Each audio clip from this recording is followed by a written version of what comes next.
Yo, what up sa inyo dyan? Tara, pag-usapan natin itong kamakailan lamang na SONA po ng ating kasalukuyan na Pangulo ng bansa na si Bongbong Marcos. At sabi nga po dito, iba-iba po ang ating mapapag-usapan, no? Number one po dyan ay yung patungkol kay Escudero, pagbisita niya sa Kamara, at ito po ay isang issue, no? Not once, but twice. At ito po sa kasagsagan ng BICAM deliberation sa 2025 budget. And now, gaya po ng binanggit natin, isa po sa pinag-usapan na nakasama po sa balita na ito ay yung pagsasalita po ng ating dating Pangulo. Ang ating kasalukuyang Pangulo na si Bongbong Marcos, no? Yan po yung pag-uusapan natin. Hindi natin pagtatagalin to. Kung di pa nakasubscribe, please hit the subscribe button and notification bell. Tara, let's go!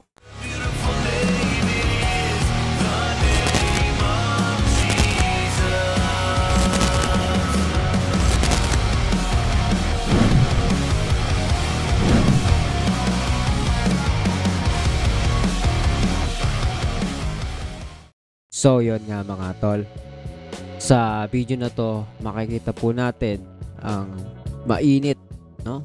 Na sigawan, palakpakan po dito sa SONA po ng ating kasalukuyang Pangulo. Bakit nga ba ito sila ay si Tayuan, sila palakpakan? Pag-usapan po natin yan. After po natin makita dito sa unang bahagi po ng balita dito sa Bilyonaryo News Channel. Ang kanilang report po dito ay ang pagbisita po ng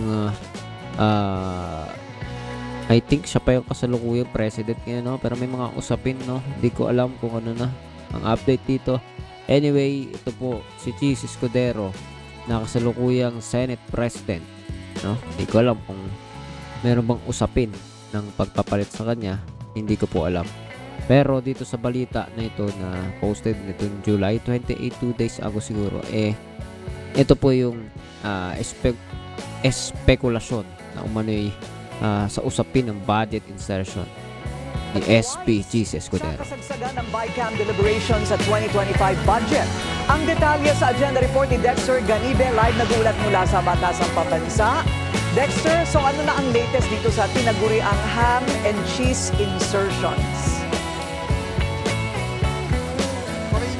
Mukhang hindi natatagal ang ham and cheese na breakfast o merienda sa Senado dahil ang sunog, kahit takluban mo man ng malaking planggana, sisingaw at sisingaw pa rin ang usok nito.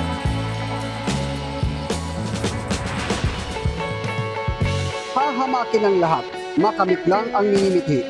Isang kasabihan na naging gabay ng ilan para magtagumpay sa buhay. At tila yan din ang batayan ni Senate President Chis Escudero noong 19th Congress sa issue ng tumataginting na 142.7 billion pesos na umano'y budget insertions sa 2025 General Appropriations Act o GAA. Sa video na nakuha ng Politico.com mula sa security footage ng Batasang Pambansa, makikita si SP Chis sa North Wing hallway papasok sa tanggapan ni House Speaker Martin Romualdez. Naka-rubber shoes siya, maong pants at printed shirt. Ang oras, pasado alas 2 ng hapon. Ang petsa, November 30. Bonifacio Day. Holiday. Nasundan ito ng isa pang pagbisita sa House. Ang unang pagbisita nangyari 2 araw matapos simulan ang Bicameral Conference Committee para sa GAA. Wala pang Senate President sa kasaysayan ang bumisita sa House sa kasagsagan ng BICAM deliberations ng national budget, partikular sa panahon ng pag-reconcile ng mga magkaibang probisyon ng kanilang bersyon. Naaprobahan ng BICAM ang national budget noong December 11, 2024. At sa pag-aaral ng Politico.com, pangalawa ang lalawigan ng Sorsogon na home province ni Escudero sa nakakuha ng pangalawang pinakamalaking budget para sa mga proyektong pang-infrastruktura kasama ang flood control projects. Nagkakahalaga ito ng 9.1 billion pesos. Pero pinakamalaking bahagi ng 142.7 billion pesos na umano'y budget insertions ay napunta sa baluarte ng kaalyado ni SP Chis na si Joel Villanueva, ang lalawigan ng Bulacan. Higit ito sa 12 billion pesos. Para kay Senator Loren Legarda, kailangang mapag-usapan ito bago masimulan ang pagbusisi ng 2026 national budget. It is important before we proceed to the NEP of 2026, we have to exercise our strict oversight on the GAA of 2025. Meaning, suriin natin saan nagkamali, saan ang pagkukulang, saan ang mali. Hinimok naman ni Senator Amy Marcos ang Senate leadership na sagutin ang issue dahil para sa kanya, hindi ito pawang aligasyon lang dahil ito ay ang katotohanan. To my mind, it's not an allegation, it's the truth. Kaya hindi ako pumirma ng budget 2025. Alam po ninyo yun. Ako unang nagbunyag, tumayo ako noong early December tungkol sa BICAM at pinoprotesta ko ang proseso at yung mga pangyayari. Ilang beses na nating hininga ng komento si SP Cheese pero wala pa siyang tugon hanggang sa ngayon. Alright mga tol, so makikita po natin kumbaga ang umpisa nitong usapin dito sa balita na to ay ipinokus dito sa, I think tawag dito is budget allocation, tama ba? Sabi nga 2025 na budget na patungkol, so basta ang ano dito patungkol sa budget, no? Comment down below na lang dyan para dun sa mas nakakaintindi sa part na ito.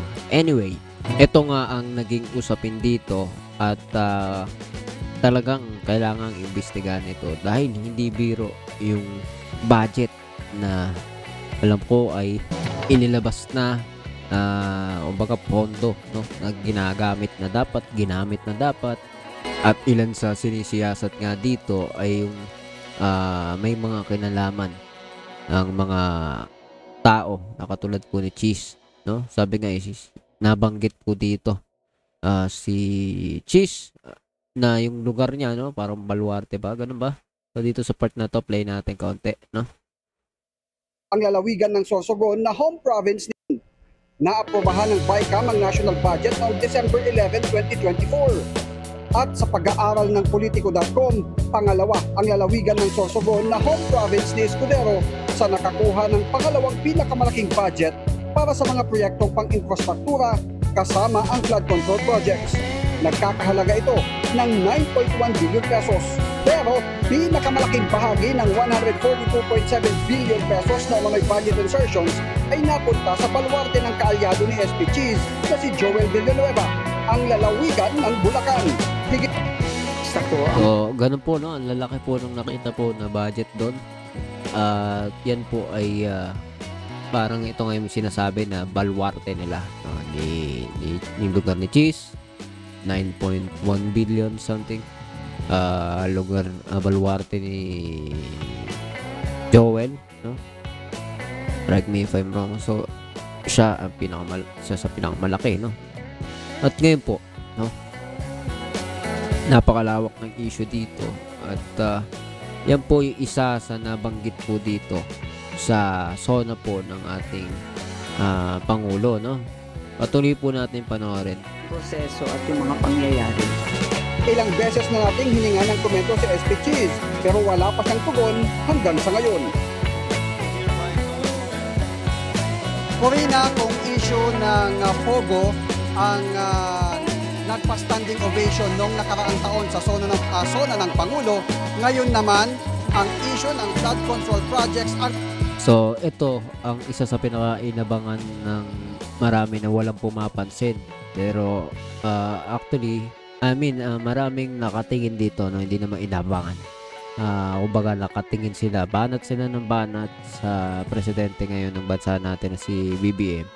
At ngayon marami nagulat dahil ito pala ang babanggitin niya sa kanyang SONA, no? Nung nangyari ito ay talagang andyan po yan, no? Pinag-usapan po yan dahil damang-dama po ng marami sa mga nagdaang bagyo, pag may bagyo, no, nasa ng flood control. At ngayon po isa sa publiko, gustong isa publiko ng ating Pangulo ito, no? Iyan po yung binanggit dito sa kanyang SONA, no? At gusto niya mapanagot ang mga nangurakot ng pera, no? So ano masasabi ninyo dyan, no? Dito natin tapusin tong video na to sa part ng SONA po ng ating Pangulo. sa mga nasa likod ng mga proyektong ito na mistulang inanod na kasama ng mga rumaragasang baha.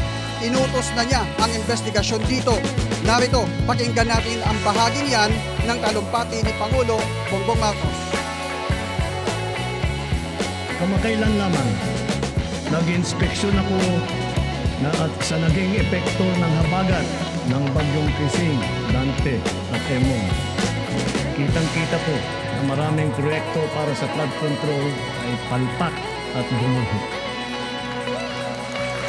At yung iba, guni-guni lang.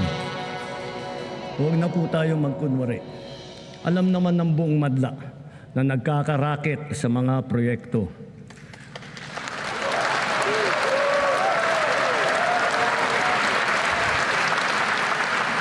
Mga kickback, mga initiative, errata, SOP, for the boys. Kaya sa mga nakikipagsabuatan upang kunin ang pondo ng bayan at nakawin ang kinabukasan ng ating mga mamamayan, mahiya naman kayo sa inyong kapwa Pilipino.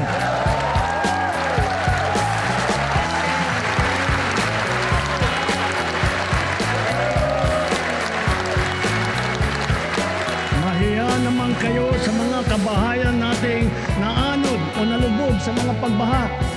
Mahiya naman kayo, lalo sa mga anak natin na magmamana sa mga utang na ginawa ninyo na binulsan nyo lang ang pera.